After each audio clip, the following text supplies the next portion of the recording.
आइए दोस्तों, इस वीडियो में हम जानेंगे कि जो एनआरओ अकाउंट होता है, एनआरओ अकाउंट का मतलब आप लोगों को पता होगा क्या मतलब होता है। नहीं पता है तो मैं यहाँ पर बता देते हैं। एनआरओ यानी non resident ordinary account. NRO account का मतलब हुआ non resident ordinary account. Non resident ordinary account क्या होता है, थोड़ा सा यहाँ पर हम जानकारी ले लेते हैं कि जो नॉन रेजिडेंट ऑर्डिनरी अकाउंट होता है, इसको वो कोई भी व्यक्ति अकाउंट ओपन कर सकता है जो रहता तो इंडिया, मतलब है तो इंडिया का, लेकिन वो कुछ समय के लिए, यानी कम से कम जो फेमा एक्ट कहता है 182 डेज से ज़्यादा दिनों के लिए एक साल में, अगर वो फॉरेन में रहता है। जैसे मान लीजिए कोई एक बंदा था, वो इंडिया में रहता था और वो मतलब 190 दिन के लिए अमेरिका चला गया, तो 190 दिन के लिए अमेरिका गया तो वो इस अकाउंट को ओपन कर सकता है। ठीक है, इसकी क्या विशेषताएं होती हैं एनआरओ अकाउंट की, वो हम इस वीडियो में जान लेते हैं। ठीक है, विशेषताएं क्या होती हैं। Can be open with foreign remittance और लेगिटिमेट ड्यूज इन इंडिया।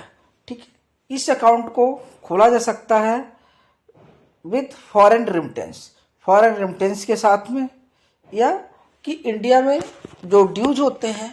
कहने का मतलब है कि जैसे मान लीजिए एक्स बंदा जो अमेरिका में गया है और उसकी यहाँ पर खेती हो रही है, एग्रीकल्चर है, लैंड है, तो उससे जो अर्निंग हो रही है तो वो एनआरओ अकाउंट में डिपॉजिट कर सकता है। और साथ ही अगर कोई फॉरेन रेमिटेंस भी है तो उसके लिए भी एक खाता ओपन किया जा सकता है। Interest income is taxable. इसमें जो इंटरेस्ट इनकम है, जैसे कि इसमें क्या है कि account could be SP, current account, RD, recurring deposit और टर्म डिपॉजिट, टाइम डिपॉजिट। यानी इसमें चारों प्रकार के अकाउंट ओपन किए जाते हैं एनआरओ अकाउंट में।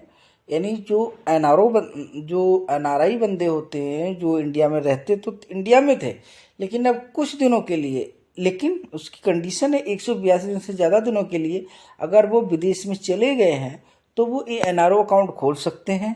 वो सेविंग के रूप में खोल सकते हैं, एफडी के रूप में खोल सकते हैं, इवन रिकरिंग डिपॉजिट के रूप में खोल सकते हैं और एफडीआर के रूप में खोल सकते हैं। अब कुछ साथी कहेंगे कि रिकरिंग डिपॉजिट में कैसे खोल सकता है, वो तो 6 महीने से बाहर गया। तो बाहर गया, लेकिन उसकी जो भी यहाँ पर मान लीजिए एग्रीकल्चर लैंड है, वहाँ से कोई ऐसा महीने में कोई इनकम आ रही है, या अन्य कोई संपत्ति है, वहाँ से कोई मकान है उसको किराए पे दे रखा है, वहाँ से अर्निंग हर महीने आ रही है, तो वो आरडी खोल सकता है। लेकिन इसमें कंडीशन क्या है कि जो भी वो अकाउंट खोलेगा उस पर जो भी ब्याज मिलेगा तो वो टैक्सेबल होगा। इसमें कंडीशन नहीं है कि इतनी अमाउंट तक टैक्स फ्री है, इतनी अमाउंट तक। इसमें अमाउंट का कोई लेना देना नहीं है। अगर 10 रुपये भी अगर ब्याज के रूप में मिले हैं तो उस पर भी टैक्स देना पड़ेगा। क्लियर हुआ कॉन्सेप्ट एनआरओ अकाउंट का, कि इसमें जो भी इंटरेस्ट लगेगा उसका 10 रुपये भी अगर इंटरेस्ट लगा तो उसका भी टैक्स देना पड़ेगा, जो कि नॉर्मली 30% के नियर अबाउट होता है। ठीक है, आगे आइए। इस अकाउंट को ज्वाइंट अकाउंट विद रेजिडेंट के साथ में खोला जा सकता है। जैसे कि हमारा एक भाई है, हमारा भाई अमेरिका चला गया, वो वहाँ पर रह रहा है और हम इंडिया में रह रहे हैं, तो उसका और हमारा, हम दोनों का अकाउंट एनआरओ ओपन किया जा सकता है। कंडीशन ये रहेगी कि फार्मर में वो रहेगा और सर्वाइवर में हम रहेगा, यानी ट्रांजैक्शन के राइट्स जो हैं उसी के रहेंगे, हमारे ट्रांजैक्शन के राइट्स नहीं रहेंगे। हमारे ट्रांजैक्शन के राइट तब होंगे जब उसकी डेथ हो जाएगी, यानी फार्मर और सर्वाइवर में अकाउंट ओपन होगा। Repatriation up to the 1 million and current income permitted. इसमें जो भी करंट इनकम इंडिया में हो रही है उस इनकम को इसमें जमा किया जा सकता है। और रिपैट्रिएट की बात करें, रिपैट्रिएट का मतलब सिंपल सा हुआ कि पैसा विदेश में भेजना। अगर पैसे विदेश में भेजने की बात करें तो इसमें 10 लाख रुपए तक ही हम विदेश भेज सकते हैं। सॉरी, 10 लाख डॉलर तक ही, सॉरी हाँ, 10 लाख डॉलर तक ही पैसे हम, यानी 1 million, that means 10 lakh dollar हम भेज सकते हैं।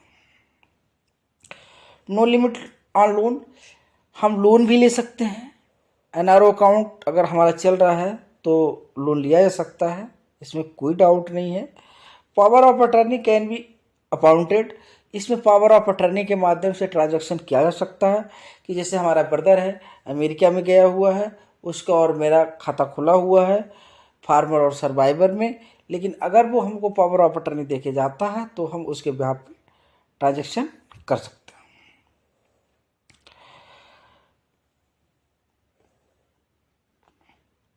ट्रीटमेंट ऑफ एग्जिस्टिंग अकाउंट, इसमें जो पहले की भी अगर कोई हमारा अकाउंट मान लीजिए सेविंग अकाउंट चल रहा है और हम 6 महीने से ज़्यादा हो गए हमें विदेश में रहते हुए, तो उस अकाउंट को भी हम एनआरओ अकाउंट की तरह ट्रीट करेंगे। यानी बैंक के पॉइंट ऑफ व्यू से क्या है कि अगर बैंक को जानकारी होती है कि एक कोई व्यक्ति है जो 6 महीने से ज़्यादा इंडिया में रह रहा है, हमारे यहाँ पर खाता खुला हुआ है, तो आप उसके खाते को एनआरओ में चेंज करके कर सकते हैं, ठीक है। और इसमें एफडी, आरडी, एफडी सब कुछ खोल सकते हैं। Loan, overdraft account, treatment account, NR to resident, और इसमें जो भी लोन की फैसिलिटी, ओवरड्राफ्ट की फैसिलिटी सभी अवेलेबल रहती हैं।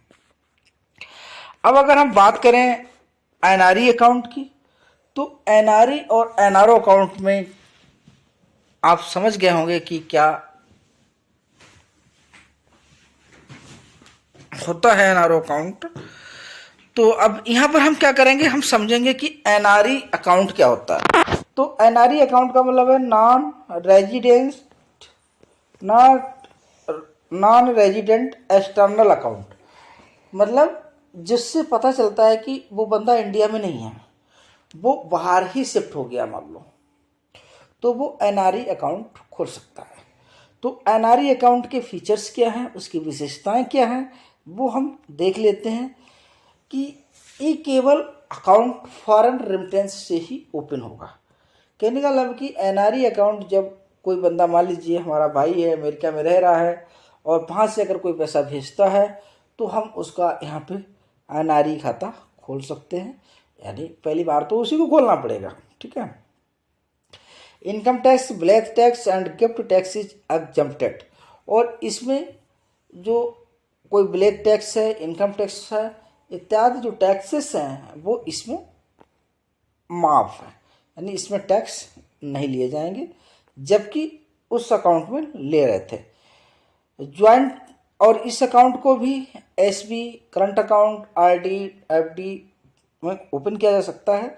Joint account with the resident permitted, इसमें भी जो इंडिया में रेजिडेंट है, जो इंडियन रेजिडेंट है उसके साथ में ये ज्वाइंट अकाउंट खोला जा सकता है, लेकिन कंडीशन वही रहेगी, फार्मर और सर्वाइवर वाला क्लास इसमें लगा रहेगा। रिपेट्रिएट इज फुली परमिटेड, इसमें रिपेट्रिएट यानी पैसा कितना बाहर भेज सकते हैं कि जो भी खाते में पैसा पड़ा है वो सारा पैसा भेज सकते हैं। No limit on loan, loan की इसमें कोई लिमिट नहीं है। Power of attorney can be appointed, power of attorney को दिया जा सकता है, लेकिन ये वाला जो पॉइंट है इसको यहाँ पर कंसिडर ना करें। एफसीएनआर अकाउंट के बारे में बात करेंगे, तो एफसीएनआर अकाउंट जैसा कि एफसीएनआर का मतलब हुआ foreign currency non resident account, तो फॉरेन करेंसी, तो इसका मतलब ही हुआ तो ये अकाउंट फॉरेन करेंसी में रहेगा, एक अकाउंट फॉरेन करेंसी में रहेगा, जबकि एनआरओ इंडियन रुपीस में रहेगा, और जो एनआरई है उसको भी इंडियन रुपीस में कन्वर्ट किया मतलब ट्रीट किया जाएगा, लेकिन एफसीएनआर है ये फॉरेन करेंसी में ही रहेगा। Can be open with foreign remittance in any permitted, इसमें जो बात करें एफसीएनआर अकाउंट की, तो इसमें कोई भी अकाउंट ओपन नहीं किया जा सकता है, इसमें सिर्फ और सिर्फ एफडीआर फिक्स्ड डिपॉजिट ही ओपन किया जा सकता है, और एक किसी भी करेंसी में किया जा सकता है जो फ्रीली कन्वर्टेबल करेंसी हो, जैसे कि Australian dollar, American dollar, Canadian dollar, Japanese yen, great Britain point, euro, अगर ये चीज़ें हैं इन करेंसियों में खाता खोला जा सकता है। Income tax, black tax and gift exempted, इसमें इनकम टैक्स वगैरह नहीं लगता है, विलेज टैक्स भी इसमें नहीं लगेगा, और अगर कोई गिफ्ट टैक्स वगैरह बनता है तो वो भी नहीं लगेगा। इस अकाउंट में भी वही कंडीशन है कि ये ज्वाइंट अकाउंट रेजिडेंट इंडियंस के साथ में खोला जा सकता है, लेकिन क्लाज वही रहेगा, फार्मर एंड सर्वाइवर। रेपिट्रेशन जो है इसमें जो रेपिट्रेशन है वो फुली परमिटेड है, नो लिमिट ऑन लोन, और इसमें लोन की कोई लिमिट नहीं है। आइए थोड़ा सा और हम इसको थोड़ा डिटेल में जानने की कोशिश करते हैं कि जो हमारा एनआरओ एनआरई एफसीआर अकाउंट है, सबसे पहले हम बात करें टैक्स ऑन इनकम कि जो इन अकाउंटों से इनकम हो रही है उस पर टैक्स की क्या स्थिति है। तो अगर एनआरओ अकाउंट है तो इंटरेस्ट पे टैक्स देना पड़ेगा, अगर एनआरई अकाउंट है तो टैक्स देना नहीं पड़ेगा, और अगर एफसीएनआर अकाउंट है तो टैक्स नहीं देना पड़ेगा। यहाँ पर क्लियर कीजिए, एनआरओ एनआरई एफसीएनआर अकाउंट है और उस पर कोई इंटरेस्ट मिल रहा है तो किस पर टैक्स जाएगा और किस पर टैक्स नहीं जाएगा। तो हम यहाँ पर आपको वो बताने की कोशिश कर रहे हैं। तो अगर इन टैक्स है तो अगर कोई इंटरेस्ट हमें मिल रहा है तो एनआरओ पर तो जाएगा टैक्स, जो जनरली 30% होता है। जैसे मान लीजिए 10,000 रुपया का इंटरेस्ट मिला, 10,000 रुपये का इंटरेस्ट मिला तो 3,000 रुपये तक लगभग में टैक्स जाएगा। जबकि एनआरई अकाउंट में कोई टैक्स मिल रहा है तो एनआरई अकाउंट में अगर कोई इंटरेस्ट मिल रहा है तो उस पर टैक्स नहीं जाएगा और एफसीएनआर पर भी नहीं जाएगा। अगर टाइप ऑफ अकाउंट की बात करें तो जो एनआरओ अकाउंट होता है वो आरडी भी हो सकता है, एफडी भी हो सकता है, करंट अकाउंट भी हो सकता है, सेविंग अकाउंट भी हो सकता है। इसी तरह से अगर जो एनआरई की बात करें, नॉन रेजिडेंट एक्सटर्नल अकाउंट की बात करें, तो इसमें भी saving account, current account, RD, FD हो सकता है। लेकिन अगर हम बात करें एफसीएनआर की तो इसमें केवल एफडीआर ही होगा, यानी टीडीआर ही होगा, फिक्स्ड डिपॉजिट ही होगा। मतलब इसमें हम current account, saving account open नहीं कर सकते हैं।